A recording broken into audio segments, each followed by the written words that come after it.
The day I realized a luxury housing developer had been stealing from me, I wasn't looking for trouble. I wasn't investigating anything. I wasn't even angry yet. I was standing near the back corner of my property, holding a bucket of fence staples, when I noticed something that absolutely should not have been there. A hole. Not a big one. Not the kind you notice from distance. Just a section of wire fencing that had been cut clean through and folded back like somebody had opened a little doorway.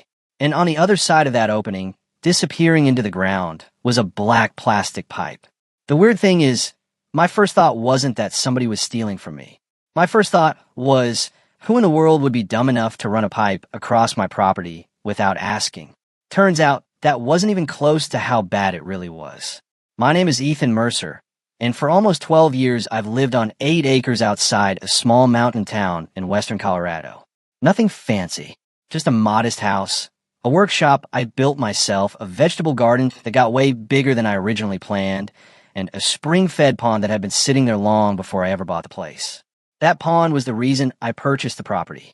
Not the house, not the view, the water. Out here, water means everything. People who grow up in cities sometimes don't understand that. They turn a faucet and water appears. Out here, especially during dry summers, water becomes the difference between thriving and struggling. My pond never ran dry. Ever. Even when neighboring properties were trucking water in during drought years. Mine stayed stable because a natural spring fed it continuously. I built my garden around it. My irrigation system depended on it. Half the reason my little orchard survived every summer was because of that pond. It wasn't decoration.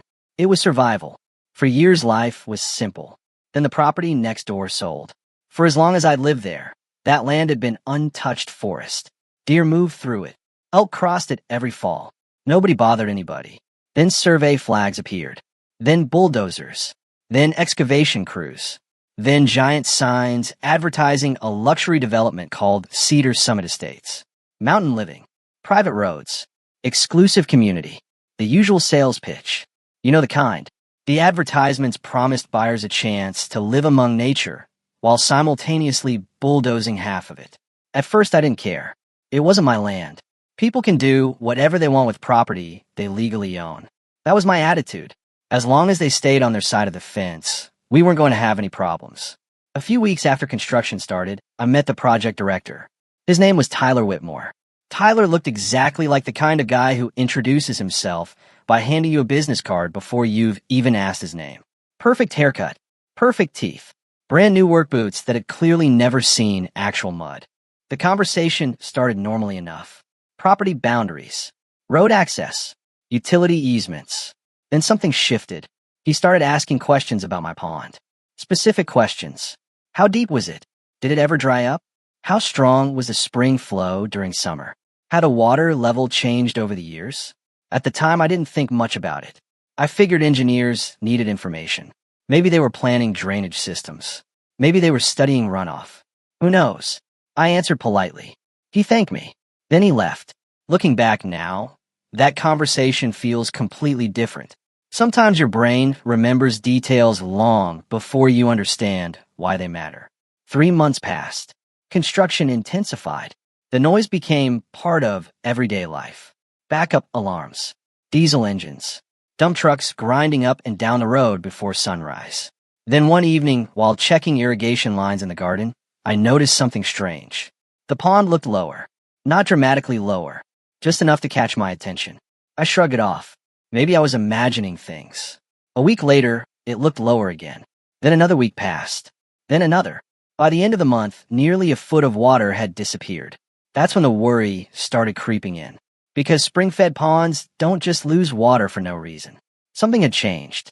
And for the first time since buying that property, I found myself wondering if the thing I valued most out there was somehow slipping away right in front of me. I didn't know it yet, but that missing water was about to lead me straight into a fight that would eventually bring an entire multi-million-dollar development to its knees. The next couple of weeks turned into an obsession. Every evening after work, I'd walk the shoreline with a flashlight, studying the pond like it was some kind of crime scene. I checked the spillway. I checked drainage channels. I inspected the embankment, looking for erosion or signs of a leak. I even called my friend Nate, a retired irrigation contractor who knew more about water systems than anyone I'd ever met. Nate came out one Saturday morning carrying a thermos of coffee and that permanently skeptical expression he'd worn for as long as I'd known him. We spent almost 3 hours walking the property. Finally, he stopped near the edge of the pond, scratched his beard, and said something that made my stomach tighten. "Ethan, if this spring's flowing the way you've always described it, this water's going somewhere." Meaning it ain't disappearing. That sentence stayed with me. It ain't disappearing. Water had to be going somewhere. The question was where. 3 days later, I got my answer. I was following a game trail that ran uphill toward the property line when I noticed a patch of disturbed soil. Fresh dirt always looks different. Doesn't matter how well somebody tries to hide it. Nature has a texture to it, and freshly moved earth sticks out like a bad patch job on drywall. I walked closer. Then I saw the fence. The wire had been cut neatly between 2 posts and folded back. Not broken. Not damaged. Cut. Deliberately. My pulse immediately started climbing. That's when I noticed the pipe.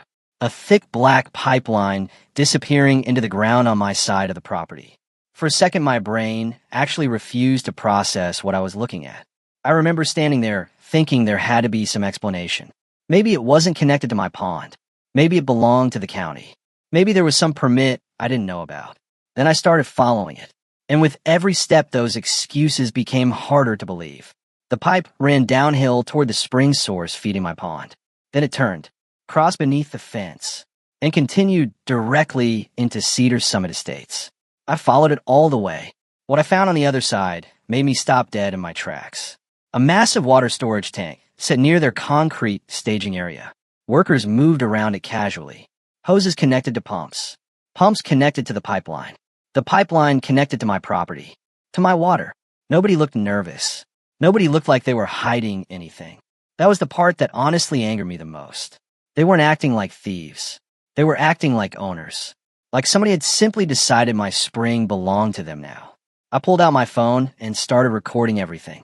The damaged fence, the trench, the pipe, the pumps, the storage tank, every single inch. By the time I finished, I had nearly 40 minutes of footage. Then I made a phone call. Tyler answered on the second ring. "Hey, Ethan." The fact that he sounded cheerful almost made me laugh.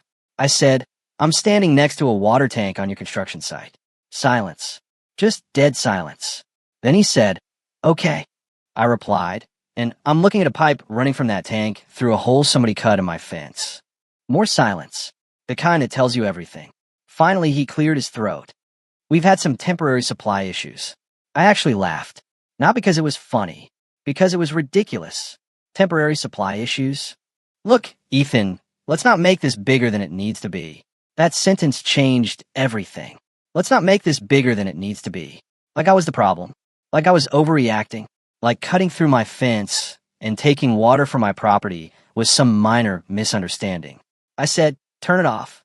We need to discuss, turn it off. I'll have to speak with ownership." That was all I needed to hear. No epalegi. No dinair. No surprise. Just calculations. I hung up. The drive into town took about 30 minutes. I spent most of it getting angrier with every mile. Not because of the water itself. Because of the attitude. Because somewhere inside that company a group of people had looked at my property and decided I didn't matter. They saw a resource. They saw an opportunity. They saw someone they assumed wouldn't fight back. By late afternoon, I was sitting across from a lawyer named Daniel Cross. Daniel wasn't flashy. No giant office. No expensive suit. Just a sharp mind and 20 years of experience dealing with property disputes throughout the county. He watched every second of my footage without interrupting. Then he watched parts of it again. Finally, he leaned back in his chair. "Do you have documentation for the spring?" "I think so." "You better find it." For the next several hours, we dug through records. Property surveys. Historical filings. Water permits. Old county maps. Documents so old some of them looked like they'd been stored in a barn. Around 7 that evening, Daniel stopped reading. His expression changed. "Well," he said quietly. "Well, what?" He slid a document across the desk. "These people just made a very expensive mistake. It turned out the spring feeding my pond wasn't just part of my property. The water rights attached to it went back decades. Long before Cedar Summit Estates existed. Long before most of the surrounding development existed. The legal protections were far stronger than I ever realized. For the first time since finding that pipe, I felt something other than anger. I felt confident. The next morning, Daniel filed an emergency injunction. Things moved faster than I expected. A lot faster. Less than 24 hours later, county officials showed up at my property along with an environmental investigator and a hydrologist. Watching professionals work is fascinating. They don't care about your emotions. They care about evidence, measurements, data, facts. They traced the entire pipeline, measured flow rates, documented trenching, inspected connection points, photographed everything. One investigator spent nearly an hour studying the section of fence that had been cut. By mid-afternoon, they had enough information to estimate how much water had been diverted. When the hydrologist explained the number, even I was shocked. It wasn't hundreds of gallons. It wasn't a couple thousand. It was tens of thousands.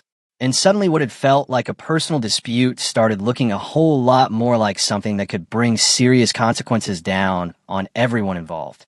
I didn't know it yet, but the real damage wasn't going to come from me. It was going to come from the chain reaction that started the moment government vehicles rolled through the gates of Cedar Summit Estates. The following afternoon, I found myself standing beside 3 county vehicles as they rolled through the entrance of Cedar Summit Estates. It was one of those moments where everything suddenly feels very real. Up until then, it had mostly been phone calls, paperwork, meetings, and documentation. Now, government investigators were pulling onto an active construction site. Now, people were asking questions nobody wanted to answer. And judging by the expression on Tyler Whitmore's face when he spotted the county trucks, he knew exactly how serious things had become. The confidence I'd seen during our first meeting was gone. No polished smile. No corporate charm. No smooth explanations. Just a man trying very hard to calculate how much trouble he was in. The lead investigator walked directly to the storage tank. He reviewed photographs, checked measurements, compared notes with the hydrologist. Then he looked at Tyler. You need to shut this system down immediately.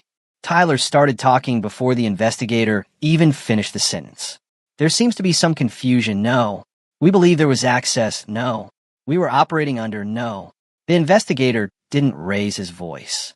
He didn't need to. Sometimes authority speaks loudest when it stays calm. A cease and desist order was handed over. The valve was shut off on the spot. And just like that, the water stopped flowing. What happened next was something I don't think the developers fully anticipated. Because the moment that water stopped flowing, the rest of the project started falling apart. Concrete crews couldn't stay on schedule.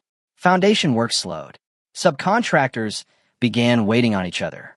Equipment rentals continued generating costs every single day. Deadlines slipped. Investors started calling. Buyers started asking uncomfortable questions. And every answer seemed to create 3 new problems. Meanwhile, Daniel and I kept moving forward. Trespassing, property damage, unauthorized resource diversion, environmental interference. The list kept growing. The county opened enforcement proceedings. State regulators became involved. Additional investigators started reviewing records. At first, Cedar Summit's executives tried the usual defenses. It was a misunderstanding. Then it became a communication error. Then it became a contractor mistake. Then, somehow it became a paperwork issue. The story changed so many times I honestly lost track. The problem was that physical evidence doesn't care about explanations. Pipes don't install themselves. Trenches don't dig themselves. Storage systems don't magically appear overnight. Every piece of infrastructure represented a decision, and every decision left a trail. Months into the legal process, Discovery began uncovering documents, internal emails, budget discussion, schedule projections, meeting notes. The deeper investigators looked, the uglier things became. The project had been struggling long before they touched my property. Construction delays were already piling up. Costs were already exceeding projections. Investors were already demanding results. The pressure had been building for months. Somewhere along the way, somebody apparently decided that solving their water problem legally was too expensive, and stealing it seemed easier. That's the thing about shortcuts. People imagine shortcuts save time. Most of the time, they simply postpone consequences. Then one day, all those consequences arrive together. By early fall, local newspapers started covering the story. Neighbors talked about it at coffee shops. Contractors talked about it at supply yards. Potential buyers heard about it. And once public confidence starts disappearing, it's very difficult to get it back. Several home buyers canceled contracts. Then more canceled. Then lenders started asking questions. Then investors started asking even harder questions.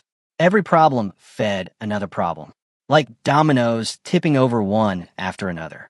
A few months after the investigation began, Cedar Summit's attorneys contacted Daniel with a settlement offer. On paper, it looked substantial. Daniel rejected it, not because he was trying to be difficult, because the investigations weren't finished. The full damages still hadn't been calculated. A second offer came later, then a third, each larger than the one before it, each rejected for the same reason. The truth was simple. The situation had moved beyond a private disagreement. Too many agencies were involved. Too much evidence existed. Too many people had already seen what happened. Eventually, the case reached court. I remember sitting there listening to experts explain flow rates, water rights, property boundaries, environmental impacts, and diversion estimates. What struck me most was how boring justice sometimes looks from the outside. No dramatic speeches. No surprise witnesses. No movie scenes. Just facts. Documents. Evidence. One piece after another. Steady. Methodical. Unavoidable. When the ruling finally came down, it hit hard. Restitution. Property restoration. Environmental remediation. Legal costs. Monitoring requirements. Additional penalties. The financial impact was enormous. But by then, Cedar Summit Estates was already bleeding from a dozen other wounds. Investor confidence had collapsed. Buyer confidence had collapsed. Project schedules had collapsed. Relationships with contractors had collapsed. The legal judgment was less like the first punch and more like the final shove. About 4 months after county officials shut down the pipeline, the development company filed for bankruptcy protection. Just like that. A project worth millions of dollars. Years of planning. Massive equipment. Corporate executives.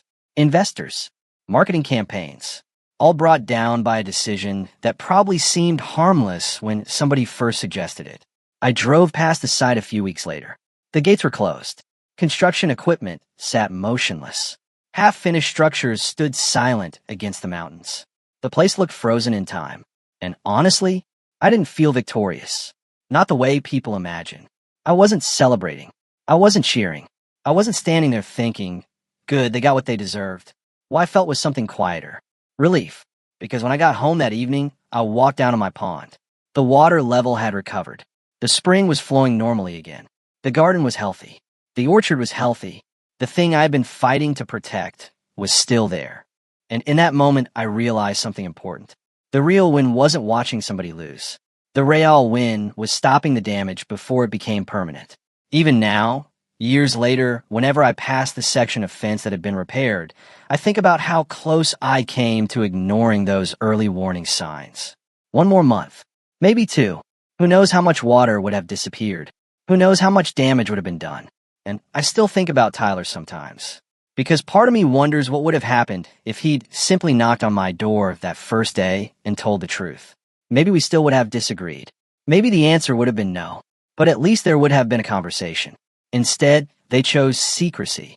They chose entitlement. They chose to act like other people's property only mattered when it was convenient. And that decision ended up costing them far more than any legal water source ever would have. So now I'm curious what you think. If you discovered a major company secretly taking resources from your property, would you have handled it the same way? Would you have gone straight to lawyers and regulators? Or would you have tried to negotiate first?